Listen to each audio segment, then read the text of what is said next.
R somebody വലിയ വലിയ stage shows ഒക്കെ ഹാൻഡിൽ ചെയ്യുന്ന ആളാണ്, you should know a thing or two about handling a guest. നമ്മുടെ ഓപ്പോസിറ്റ് നിൽക്കുന്ന ആള് ഗസ്റ്റോ കലാകാരനോ ആരും ആയിക്കോട്ടെ, അതും ഒരു മനുഷ്യനാണ്. ആ ബോധം ഒരു ആങ്കറിന് എപ്പോഴും വേണം. അപ്പൊ അവരുടെ ലൈഫിൽ വളരെ വൾണറബിൾ ആയിട്ടുള്ള ഒരു കാര്യമാണ് നമുക്ക് കൊണ്ടുവരേണ്ടതെങ്കിൽ അത് റെസ്പെക്ട്ഫുള്ളി ഹാൻഡിൽ ചെയ്യുക. അവർക്ക് സേഫ് സ്പേസ് ആയിട്ട് തോന്നി കഴിഞ്ഞാൽ അവർ ചിലപ്പോൾ ഓപ്പൺ അപ്പ് ചെയ്യും. അവരത് റെഫ്യൂസ് ചെയ്യുകയാണെങ്കിൽ ജസ്റ്റ് സ്റ്റോപ്പ് ദ കോൺവെർസേഷൻ.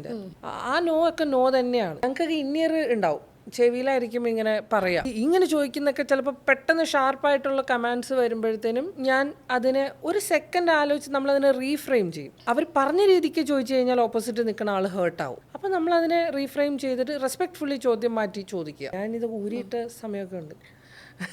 സിനിമയിലൊക്കെ കാണുന്ന അല്ല, അങ്ങനെ ആറ്റിറ്റ്യൂഡിലൊന്നുമില്ല. പയ്യെ മുടിയൊക്കെ മാറ്റണ ഇതങ്ങ് ഊരിയിടും. നുണയൊക്കെ പറഞ്ഞിട്ടുണ്ട് ഞാൻ പ്രൊഡ്യൂസർ ചേട്ടാ, അത് വീണ് പോയത് കേട്ടോ. പക്ഷേ ഐ മേക്ക് ഷുവർ അവരാഗ്രഹിച്ചതിനും മുകളിൽ നല്ലൊരു കണ്ടന്റ് ഞാൻ അവിടെ പ്ലേസ് ചെയ്തു എന്നുള്ളത് ഞാൻ മേക്ക് ഷുവർ ചെയ്യും.